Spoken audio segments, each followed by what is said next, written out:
ridiculous. When most ballers think about Big Brother, they usually think about the po-po peeping your shit with informants and telescreens, but what's just as legit is the way the party twists reality. See, if you want to roll like a G'd up totalitarian dictator, you can't just tear down the truth like Hitler, whose dumbass actually burned books that weren't filling his flow. Nah, you gotta build that shit back up like Stalin, who actually rewrote those motherfuckers to be in line with his flavor. Orwell's Oceana be giving nods to Stalin, who sure as hell was better at controlling his peeps than Hitler. Yo, you know what else is whack? As the party recreates reality, eventually all your individual qualities get kicked straight to the curb. How's a brother gonna know he exists if all he be is what the government tells him he be?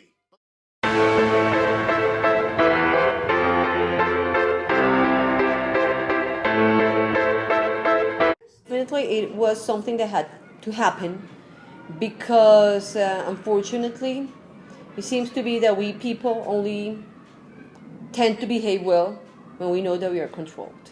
Okay, so it is a way to be able to have like an extra help in order to be able to find out when something is happening, or there is a mistake, or there is a robbery or something like that. That's why the cameras are needed. Of course, you get used to them because finally you get used to having them. Sometimes it is uncomfortable because you know that you're going to be watched all the time. Not permanently, but there's like a video room and everything for checking what's happening in the video.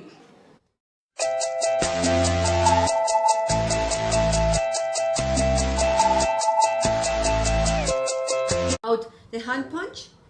The hand punch had to happen because people were running away from lunch, and there were like physical problems in some children because they were not eating. So the school decided that there had to be a control on how the children eat, more because we are interested in their health than because we want to control.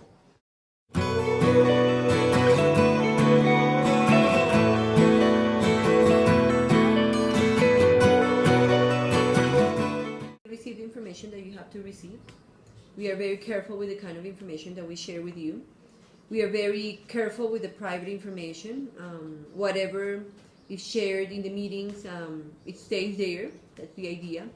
If it is very private or personal, we simply share it with the student or the parents. We don't go around telling everybody what's happening, for example, with you. Nobody has to know anything about you except your parents and maybe your teachers, what we can know. So no, I consider that information here is handled properly. There are many means of communication like the email, the web page and all that, but we only use it as general communication. The TVs, the screens are only for general communication, and what we share in the assemblies is what you have to know. What we have to know, like we don't go telling you things that you shouldn't know, simply things that you have to know in order to be warned if it is something that is bad, or in order to instruct you or to guide you. And anyway, whatever we don't share with you directly, there are so many ways for you to find information, so it is better to have it from the good source. Like you can ask, for example, when we share things about in sexual education or things that appear in the web and drugs and all that. I don't think it is an excess. It is necessary. You will find the information anyway wherever you want, and probably you will find from someone who's not very like experimented with the information, so you can get it incorrectly. So I think it's fine.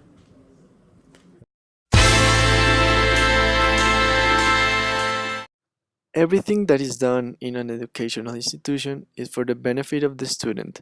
In fact, this control of information is to help the student with their issues. For example, if I have an eating disorder, the nutrition experts can help me with my issue. Or the physical education department can channel their vocation to help me, instead of telling someone that could bully me.